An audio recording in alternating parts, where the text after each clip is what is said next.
All right, strap yourselves in. We're about to take a deep dive into Rocket Lab and all their financials. Oh, yeah. You know that Form 10Q you sent in? Right. The one covering the first 9 months of 2024 for Rocket Lab? Well, that's what we're looking at today. Cool. Think of us like your own personal financial decoders. We'll sift through all the numbers and jargon and find the really interesting stuff. Love it. What I found super interesting right off the bat is how Rocket Lab's not just launching things into space anymore. Yeah, no, they're not just a launch provider anymore. Right. They're becoming like a full-on space company, like soup to nuts. Yeah, soup to nuts, huh? Yeah. So they're trying to handle, everything, like from designing and actually manufacturing satellites to launching them, of course, to even managing them once they're in orbit. Wait, so they're building this stuff too now? Yep. That's a pretty big change. Oh, absolutely. It's a really smart move, too. How so? It basically makes them a one-stop shop for space missions. I get it, like a one-stop shop. Exactly. And they've been busy, like really busy, What? acquiring companies. Oh, really? Like which ones? Well, there's Sinclair Interplanetary. And what do they do? They're known for their small satellite components. Interesting. And then there's Planetary Systems Corporation. You know them? Yep. They specialize in spacecraft separation systems. What? Yeah. And then, get this, Solero Holdings. Okay. They bring solar panel technology to the table. Wow. And to round it all out, there's Advanced Solutions. I heard of them. Yeah, they're an aerospace software firm. That's a lot of companies. Talk about a shopping spree. I know, right? But it looks like it's paying off, at least if you look at the numbers. Okay, so what are the numbers looking like? Their revenue for the first 9 months of 2024, are you ready for this? Hit me. $303.8 million. Whoa, that's a lot. It is. It's a 65% increase compared to the same time last year. Nice. But, revenue is just one part of the picture. Of course. What's really driving all this growth? Well, it's kind of interesting how that breaks down. Oh, lay it on me. What's the breakdown? So their space systems segment, all those satellite and component activities we just talked about. Right. That part of the business is booming. They grew, get this, a staggering 82%. Seriously. Yeah, reaching $220.8 million. Get out of here. And then there's their launch services. That's still growing, too. Yeah, but not that much, right? No, it's still healthy, up 31%, generating about $83 million. Okay, so space systems is where it's at. Basically, yeah. It seems like their whole strategy of bringing everything under one roof, what'd you call it? Vertical integration. Yeah, vertical integration, it seems like it's really taken off. You got it. But hold on. I'm flipping through this report here, and I found something really interesting. Really? It's in the contingencies section. Okay. And it talks about this solar panel contract that Rocket Lab, inherited when they bought Solero. Right. But here's the thing. They're expecting to lose money on this deal. Yeah. The Solero contract, it is a bit of a head-scratcher. Like, why would they even do a deal if they know they're going to lose money? Well, it's tough to say for sure without more details. Right. But, there could be a couple things going on. Like what?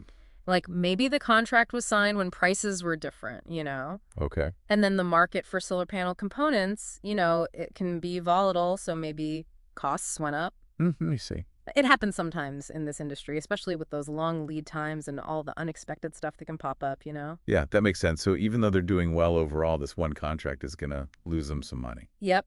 And it shows you how hard it can be to make money in this industry, even for a successful company like Rocket Lab. It's not all smooth sailing, huh? Definitely not. But speaking of things that are exciting, let's talk about Rocket Lab's new project, the Neutron rocket. Oh, yeah, the Neutron. There's so much buzz around that. So what's so special about this Neutron? Well, it's a reusable medium-lift launch vehicle, which is a big step up from their Electron rocket. And it's reusable. Yes, which is huge for keeping costs down in the long run. Wow, so what can it do?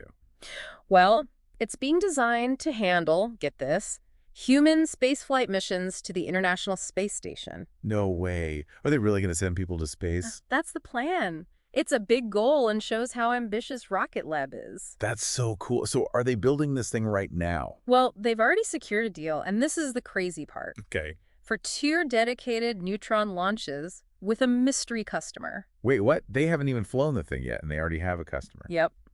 The report doesn't say who it is, but it definitely makes you wonder. 2 dedicated launches, huh? That's not cheap. It is. It makes you think about what kind of mission would need not 1, but 2 dedicated launches. Exactly. And why keep it a secret? It's like they're hiding something. Maybe they are, maybe they aren't. But it shows that there's a lot of confidence in the Neutron's capabilities even before it's flown. So the mystery customer is obviously betting big on Rocket Lab. For sure. But let's bring things back down to earth for a moment and talk about the bottom line. Are they making money? Well, not quite yet. So they're still operating at a loss. Yeah, but their losses are actually getting smaller. So they're moving in the right direction. Exactly. And they're actively working on improving their profitability. Okay, how are they planning to do that? Well, they're focusing on a couple of things. Like why? First, they want to ramp up production to get those economies of scale. So the more they build and launch, the cheaper it gets, right? Right. And they're also implementing some cost reduction initiatives. Oh, what kind of stuff? You know, streamlining processes, finding efficiencies wherever they can. Makes sense, but it can't be easy in such a, expensive industry. No, it's definitely a balancing act. Got to keep growing, but keep costs under control. Exactly. So how are they funding all this growth and, rocket science? They must be burning through a ton of cash. They are, but they have a decent cash pile to draw from. Oh, yeah. How much we're talking? Well, they reported $292.5 million in cash. That's not bad. And another $211.2 million in marketable securities. So that's like their rocket fuel reserve. You got it. It gives them some flexibility to invest in growth and new projects. So they have cash, but I bet they also have some debt, right? Oh, yeah, they do. How much are we talking? They disclosed $355 million in convertible notes and another $61.2 million in equipment financing. So that's a small amount. No, but manageable considering their cash position and growth trajectory. And speaking of potential hurdles, what about all the risks they're facing? Right, the 10Q does highlight some of those. Okay, like what? Well, the usual suspects in this industry: competition, changes in government funding, reliance on those key customers. It's always a tough one. If they become too dependent on just a few big clients, could be a problem. Definitely. And then there's always the risk of something going wrong with a launch. Launch failures, yeah, that's a big one. I mean, that could be devastating, Right. both financially and for their reputation. Absolutely. It's a huge risk, but they seem to be managing it pretty well so far. How so? They have a really good track record with their Electron rocket, lots of successful launches, so that builds confidence. Makes sense. They also talk a lot about their rigorous testing and quality control, everything from design and manufacturing to all the pre-launch prep. So they're really trying to minimize those risks. Yeah, they're doing everything they can, but, at the end of the day, space is unpredictable. It's risky business. For sure. So to wrap it all up, Yeah. Rocket Lab is clearly transforming from just a launch provider to this full-fledged space company. Absolutely. And their financials show that Yeah. they're growing like crazy, especially in their space systems business. Yeah. But they still have some challenges ahead, Definitely. like turning a profit and managing all those risks we talked about. It's a balancing act for sure. But with this new Neutron rocket coming online Hmm. and those mystery customers lining up, Who knows what they're up to? it'll be interesting to see what kind of impact they have on, the future of space exploration and commercialization. Agreed. So for our listeners out there, if you want to dive deeper into all this, Yeah, do it. go check out the full 10Q report or Rocket Lab's investor relations website. They have a ton of info there. They do. And, if Wow. you stumble upon any interesting financial reports or anything like that, Or anything space related. yeah, you know what to do. Send it in. We're always on the lookout for new stuff to explore, so keep them coming. So we talked about Rocket Lab making this big move to become like a one-stop shop for everything space. Right. Yeah. But how does that actually play out in the market? Like, who are they competing against? Oh, man. It's a jungle out there. It is. Oh, yeah. Super competitive. You've got the big guys, like SpaceX We are. with their Falcon 9 and Starship. They're going after those bigger payloads. All right, heavy hitters. Exactly. And then you've got those newer companies like Astra. Astra. Yeah, they're focused on those smaller, more like budget-friendly launches. Okay, so you got the big guys and then the smaller, more nimble players. Yeah. So where does Rocket Lab fit into all this? Well, they've kind of found their own lane. Oh, yeah. What's their lane? They're going after that small to medium lift market, Makes sense. kind of bridging the gap between those tiny little satellites and those huge things SpaceX launches. I see, like a sweet spot. Yeah, exactly. And their Electron rocket, it's been a workhorse. It has. Yeah, it's super reliable and pretty cost effective, especially for launching those constellations of smaller satellites. Oh, right, like those Starlink things? Kind of, but more for like Earth observation and stuff. Okay, so it's like the Goldilocks rocket then. What? Not too big, not too small. Right. Yeah, I like that. Perfect for that growing part of the space industry. That makes a lot of sense, and it ties back to how much their space system segment has been growing. Oh, yeah, for sure. I mean, what's driving that demand? Well, a bunch of things. Such as, Well, for one, technology keeps getting smaller and more powerful. right, like our phones. Exactly. So you can pack a ton of capability into a tiny satellite, Okay. which means you can launch a whole bunch at once. So you need more launches. Exactly. And you need someone to handle all those little details. But like what kind of details? Oh, like designing the satellites, building them, making sure all the components work together, launching them, and then even running them once they're up there. Wow. It's a lot more than just building a rocket and lighting the fuse. Oh, yeah, it's way more complex than people think. So Rocket Lab is stepping in to handle all of that. Yep, they're offering that full package end to end. Smart. So customers don't have to worry about all the headaches. Right, they can just focus on what they want to do in space. Like taking amazing pictures of Earth or whatever. Exactly. So it's a really attractive proposition, especially with this trend towards smaller satellites in those constellations. And that trend is only going to get bigger, right? Oh, yeah, it's just getting started. Huge market opportunity for companies like Rocket Lab. But, and I hate to be a downer here, I know where you're going with this. they're still losing money, right? Yeah, they are. And the space industry is super expensive, so how long can they keep that up? That's the million-dollar question, or in their case, the multi-million-dollar question. Right. Like rockets and satellites aren't cheap. No, they're not. So they have that cash cushion we talked about, but they can't just keep burning through it forever. Exactly. They need to become profitable to really succeed in the long run. So it's all about that balancing act. You got it. They got to keep investing and growing, but also keep an eye on the bottom line. It's a challenge. Big time. So, especially in such a, capital-intensive industry like this. Right. We've talked about all the competition and government funding being unpredictable. Right. But what about launch failures? I mean, that's got to be a huge concern. Absolutely. I mean, it can be devastating for any launch company. Yeah, financially and for their reputation. Like one big screw up and it's all over. Well, thankfully, Rocket Lab has a pretty solid track record with their Electron. Yeah, we talked about all the successful launches. Right. So that definitely helps build confidence. Okay, but it's space, right? Stuff happens. It does. So how are they trying to minimize that risk? Well, they talk a lot about their focus on testing and quality control. Right, from start to finish. Exactly. Everything from design and manufacturing all the way through to launch day. So they're trying to control everything they can. Pretty much. But like you said, it's space. Always a chance of something going wrong. It's just part of the game. But let's zoom out for a second and think about the bigger picture here. Okay.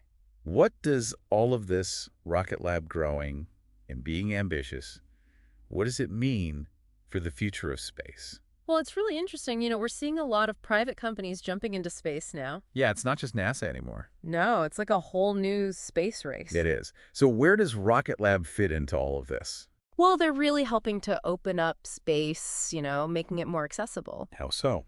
Well, by focusing on those smaller, cheaper launches and offering all those services. Right, the whole package. It means more people can get involved. So it's not just those big governments with tons of money. No, not anymore. That's cool. It is. Smaller companies, universities, even startups can realistically think about doing stuff in space. It's like opening up a whole new world of possibilities. Exactly.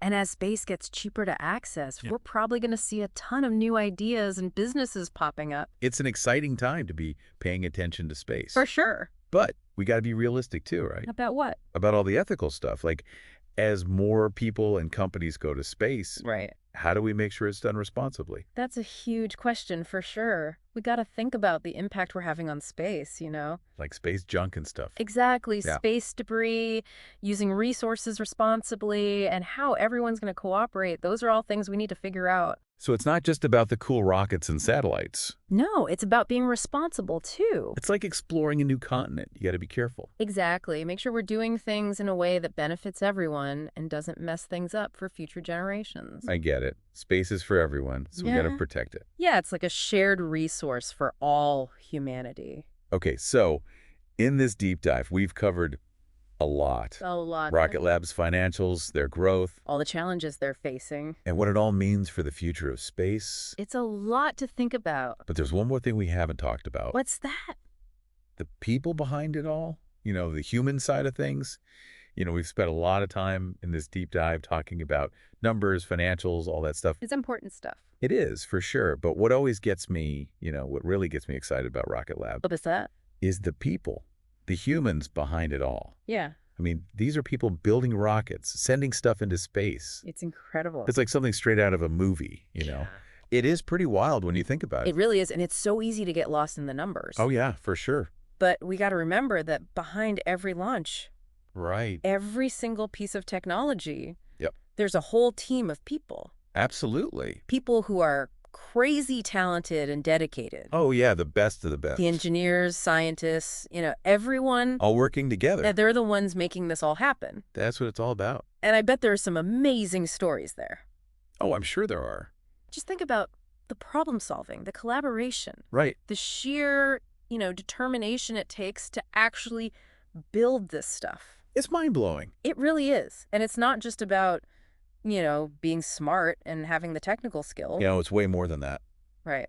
It's about creativity, thinking outside the box. You got to be willing to push those boundaries. And I bet these are people who are driven by passion, Absolutely. a real love for space exploration. Yeah, like that desire to uncover the mysteries of the universe. Exactly. And I think that passion is contagious. I agree. It's what makes us want to follow along with Rocket Lab. It's inspiring. It is. To celebrate their successes Right. and even, learn from their mistakes. It's all part of the journey. It is. And it reminds us that even in something as complex as space, Yeah. at the end of the day, it's still humans that are driving it all. It's a human endeavor, for sure. It really is. And speaking of amazing things humans have done, Oh, you were talking about the Neutron. the Neutron, yes. Remember that mystery customer we were talking about? Of course. How could I forget? 2 dedicated launches before it's even flown. It's a big deal. It is. It shows just how much faith they have in Rocket Lab. For sure. That customer's going all in. They are. So, any more thoughts on who it might be? It's tough to say. Okay. But based on how much they're investing, Right. it's got to be someone with deep pockets and big plans. So maybe a government agency? Could be, they could be setting up some new space-based system. Okay, like for what? Maybe Earth observation, scientific research, even something for, national security. Oh, that's a good point. Space is becoming more and more strategic. Exactly. Lots of possibilities there. But what about a private company? Oh, yeah, it could be that too. Right, maybe someone with dreams of space tourism?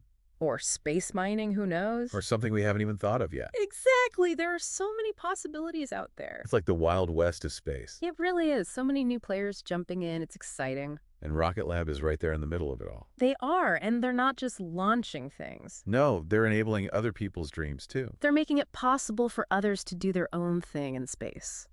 That's really cool. It is. And I think that's what makes this whole story so inspiring. It's not just about the money. It's about something bigger. Exactly. It's about that human spirit of exploration, that desire to discover new things. That drive to push the limits of what's possible. It's like that saying, to boldly go where no one has gone before. Yeah. Exactly. So for everyone listening, Yeah. as you're following along with Rocket Lab's journey, Right.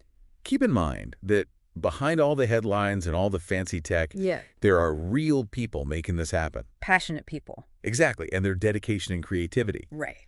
That's what's moving us forward, into this new era of space exploration. It's a team effort, that's for sure. It is. And I think that's the biggest takeaway from all of this. What's that? Rocket Lab, it's not just a company. It's more than that. It is. It's a symbol of what humans can achieve. When we put our minds to it. Exactly. When we work together. And dream big. Yes. So keep your eyes on the skies, everyone. The future is out there. It is. And Rocket Lab is helping us get there. And as always, if you come across any interesting stuff, Anything at all? yeah, send it our way. We're always looking for new deep dives. We are. So until next time, Keep exploring. keep asking questions. And keep reaching for the stars.